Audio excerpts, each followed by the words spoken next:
Hello, everyone. Today we have with us Agnes joining us from London, and we are going to be in conversation with her about her career journey, her professional aspirations, and the amazing work that she's been doing in the African subcontinent. Agnes is a partner at Gbs Africa, which is an Africa-focused advisory services. She works with trades and ministries in East Africa. She has worked with Commonwealth Secretariat and UNCTAD. She works with countries' leadership in both the private as well as the public sector to promote flows of trade and investments into the country. She has been awarded the Honorary Business Leader by the Africa Diaspora Awards. And with us now, we have her so that we can get lots and lots of amazing touch point shares as well as conversations which can inspire many of you over here.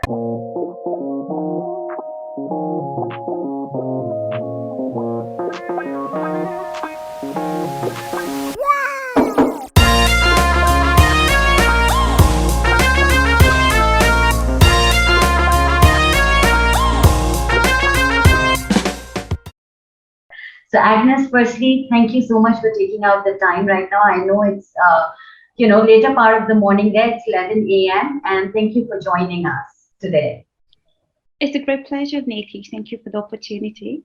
So I want to start with our first question, which is usually my question to everyone who comes here. What motivated you to start the venture, the advisory services, and how did you come up with that idea? Again, thank you, Niti. What motivated me is that I looked around my environment. My background is trade and finance. There were a lot of advisory services out of Europe and North America. There were not led by natives or people who understood both the African continent and also the advanced economies, money markets, international capital, and politics and economics.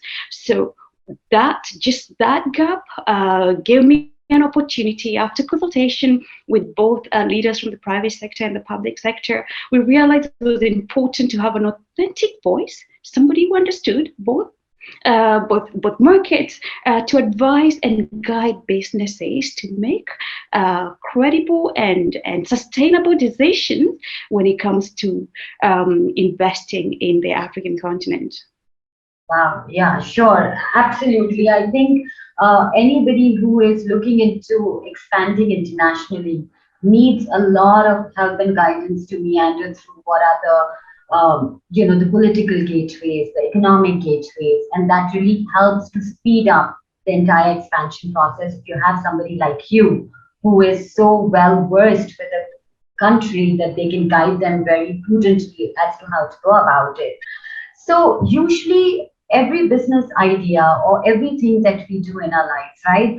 It comes from something that we experience either ourselves or because we can see it very rampant around us that it is an underserved need in the market, right? That this void exists and I want to do something to fill this void or to make life convenient. And I'm sure that happened with you too. So tell us, what was this underserved and how did you identify that need in the market which got you to start this advisory services?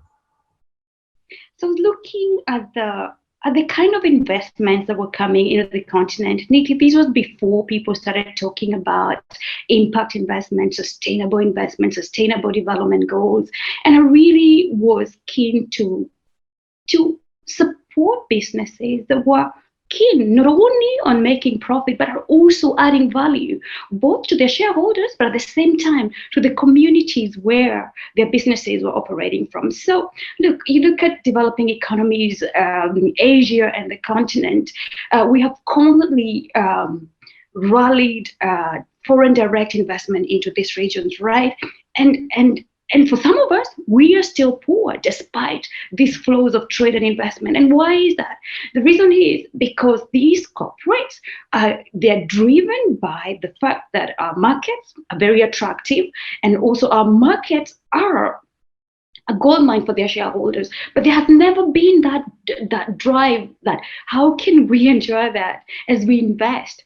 we add value. If prosperity isn't shared, Yeah. then it doesn't make sense. And so that was some of the driving motivation and driving factors that really made us as Gbs Africa start working in this space. Wow.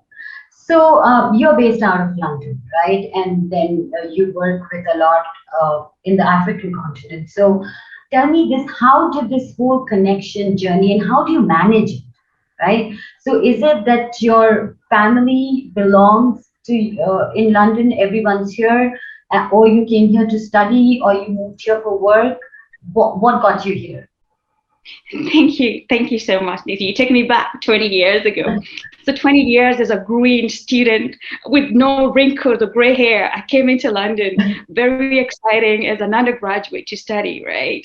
And so 20 years ago, I left my country, Kenya, settled in London as a student, did my undergrad, and then went on to do my master's, got my first job in London. And it's during my experience in the corporate world that this idea constantly, an idea that is implanted in you, you will never move away from it. It was a constant reminder. Whatever I did, I was reminded, Agnes, you can play a role. And Niti, one of my drivers in life is that when you reach a certain age, there is a responsibility. Each one of us are here to fulfill something. We have a role to play in our societies, right? It's not just about money.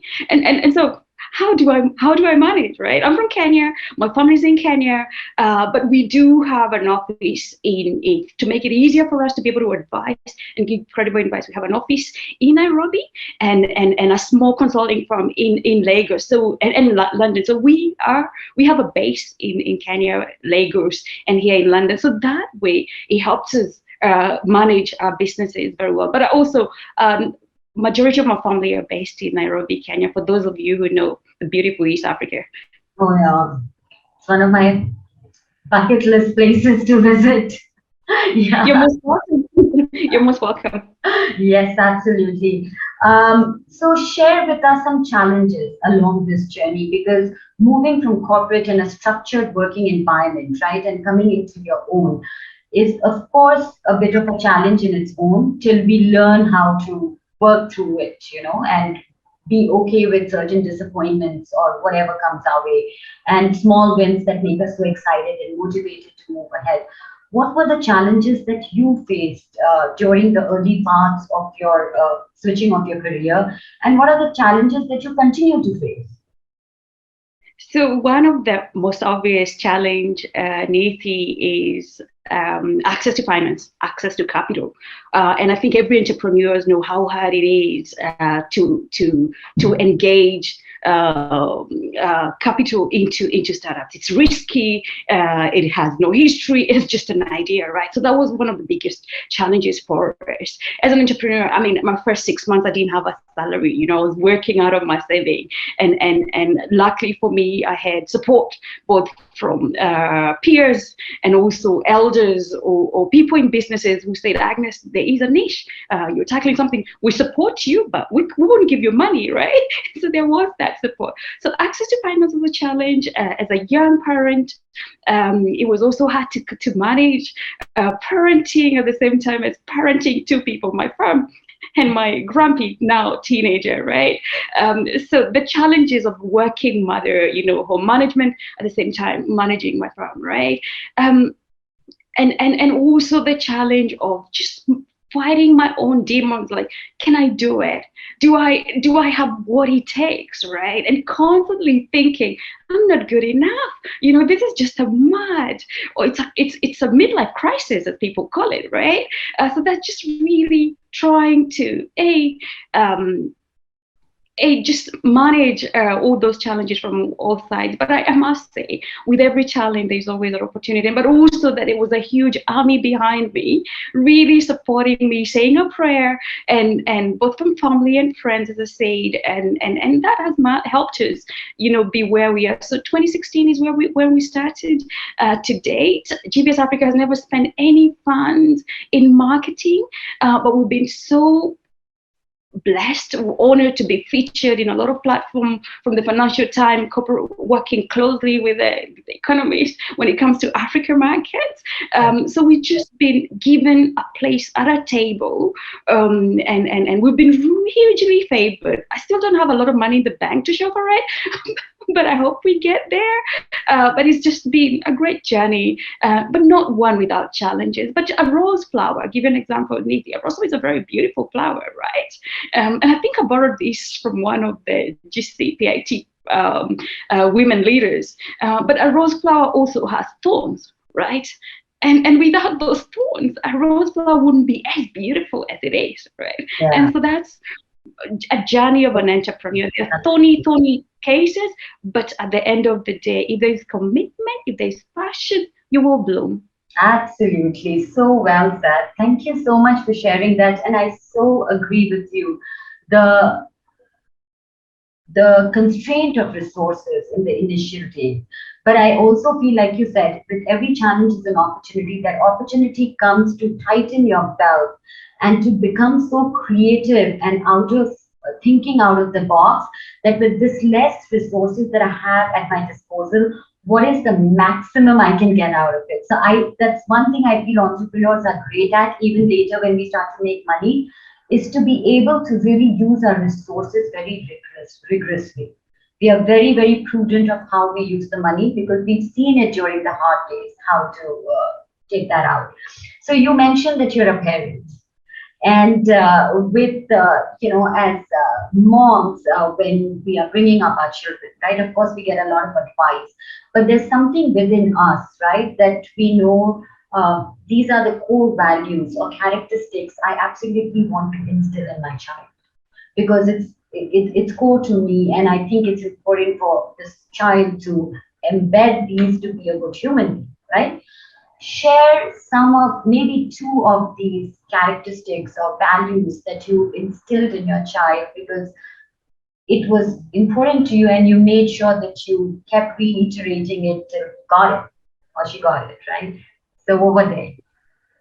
I remember I carried my daughter on her car seat to my first board meeting, and I left her at a reception with our first client, and she started crying when I was in the middle of a presentation, and the receptionist brought her, and beautifully every board member went round trying to to make her quiet.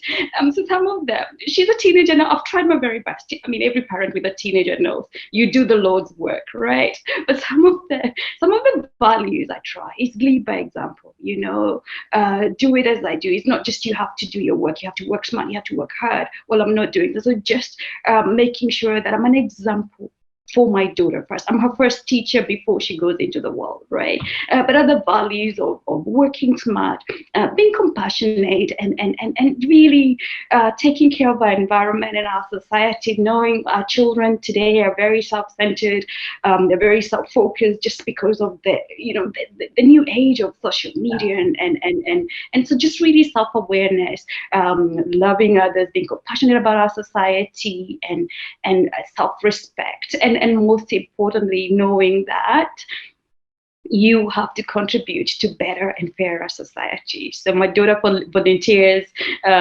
She has a podcast of her own called A Team's Journey to the World. Wow. I should share that with you.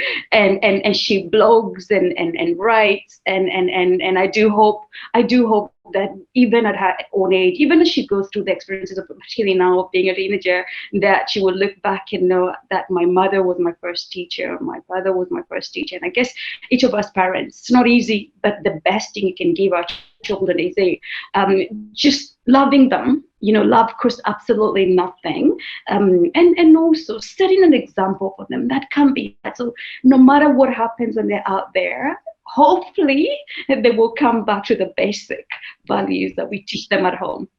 Absolutely. My God, that's wonderful. I would love to probably have her in the podcast and feature her and have some nice conversations with her. So tell me something. You are, of course, working on your own. Your daughter, as I see, would definitely be very, very independent if she started so early with her own podcast and expressions.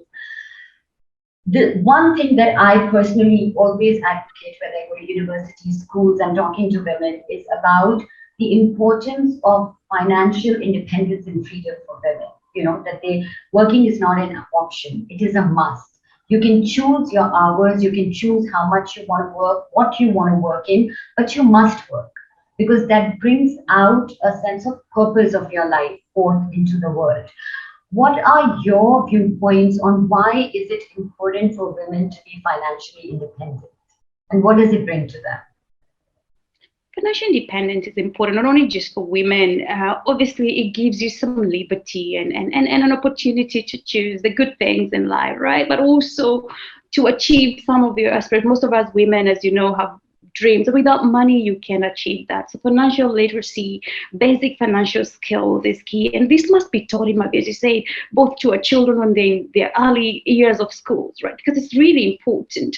I see it on a microfinance charities called Five Talents, where we support women achieve economic empowerment, women in developing countries, including Asia, where we teach them just basic financial skills. They come together, they set up their own savings and credit groups, and they're able to learn just basic bookkeeping, right? So financial independence is key. It liberates us, right? It doesn't matter whether you are born in a family of wealth but as you said, I completely agree with you, Nithi. Working is a contribution to a Mother Earth, working sustainably, really. And I think it's important that we teach our child the importance of hard work, smart work, and work that adds value. And so I couldn't agree with you more. And whatever we can do, whatever platforms we have, just to teach people how to manage your money.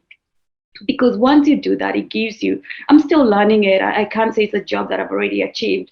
So I spend more than I have. But it is a skill that we should all learn, because even with the little you have, you're able to achieve much if you're able to organize, be prudent. Yes. I think is the right word. Absolutely. Thank you for that. And, we talk about, of course, the sustainable goals all of us are looking to achieve in some way or the other. In terms of bringing more equitability, equanimity into the society, what are some of the things that you personally feel that we can do as a society to create a more equitable platform for all genders? I think it comes from our leadership, Nithi, right? I think it can't be rocket science to manage economies whereby wealth is shared equitably, right? I mean, it can't be rocket science to make sure that every boy, every girl has access to basic education, right? Basic and quality shelter, not just education, but quality education, quality shelter, that every boy, girl, woman, man has a roof over their head, that every boy, girl has access to healthcare, right? That every person has access to an economic activity, that there are governmental policies that makes it easier for businesses to thrive. They have policies that are supportive to entrepreneurs and startups, right? That can be really hard, can it? Right? And where does it come from? That comes from leadership. What are we teaching our children? Because the leaders we have today, they must have been at one point children or students, of economics or law. This is what we are teaching us. And also that responsibility that if my neighbor doesn't have, and I have, I can't sleep comfortably, right? So for me, wealth must be shared equitably. I know it's probably hard for me because I'm not in a policy space. I don't have to make those policies. But how can we bring everybody on board so that we can contribute to better and fairer world? Look, and that's the simplest thing humankind can do. How can we make sure that we conserve our environment? We make it easier for generations to come, for our children. How do we make sure that what we have now, whatever we have, is shared, that everybody has a part in it, and other issues will just flow in easily. Quality institutions, so education institutions, legal institutions, rule of law, obviously, access to justice and human rights. Yeah. When we have the basic of that if I am, then you are, right? If we have that basic understanding that we share it equitably, that you don't have more than you need, right? I think all the other, how many goals are there? Are there 17 or 16? All the goals will be easily achieved, right? And we don't have to wait for big deliberation of the UN or governments to tell us what we need to do. I think we can each start showing, I'm a small business. You're in your own platform, Niti. If we can start, showing how this can be done in private practice, hopefully we can all get somewhere. Yes, absolutely. I so agree with you. But I also absolutely feel that sometimes a time comes in life and societies where you need to take some very strong, actionable policies, which people may not like, some of them, but if it's for the greater good of the humanity, of the society, of the people, then just go ahead and implement it, because there will always be naysayers and people who are not happy with something happening. But go ahead, do it, and then that becomes the law of the nature in some time, and people get used to it. And hopefully, we will see it in our own lifetime, a more equitable world. My last question, and it's just so that our audience gets to get a bite of something that they may not be aware of and they can actually get hold of.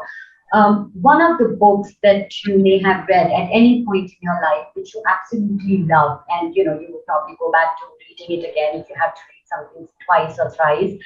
And if there's a quotation that has come very close to your heart, something that you read, something that somebody said, and you tend to repeat it or use it like your own mantra of life, or you keep telling your daughter or anybody, we tend to say a quotation. What is it? Share with us. I've read many books in my life, but I have a memory of I can't remember. But one of the best authors for me is Chimamanda Ngozi. She's a Nigerian author, incredible woman who writes on women issues, who writes on the diaspora, I'm an African in the diaspora. And one of her book which talks about the war in Nigeria in the 60s, the Biafra War, Half of a Yellow Sun, is an incredible read. But I must, when I'm speaking about Chimamanda, I have another author, Manza, who wrote The Shadow King. She's an incredible Ethiopian woman writer. But in one of her books, she writes about the role of women in Ethiopian war, right? And there's an incredible saying which really resonate with the current global situation of uncertainty, invasion by Russia to Ukraine, right? And one of her saying, quotes from Manza Gitau, is, "Men who can't lead take up arms," right? And I think that for me sums up and constantly reminds me that men who cannot lead, and we can use it as those who cannot lead, take up arms. So there is much more we can do without taking arms against each other. Absolutely. Wow, wonderful. Thank you so much, Agnes. Thank you so much for this wonderful conversation that has been so enriching for me personally, and I'm sure it will be for everyone who listens to this podcast. And, thank you so much for sharing your experiences, your journey with us, and everything that you stand for and stand by. I wish you all the luck for doing some amazing work and for bringing sustainable business practices which can have mutual benefits for both the community where the businesses enter as well as the businesses, and that can actually create strong, sustainable, long-term growth for everyone. Thank you so much, Agnes, and good luck. Thank you. Thank you very much, Nathan. Thank you for the opportunity.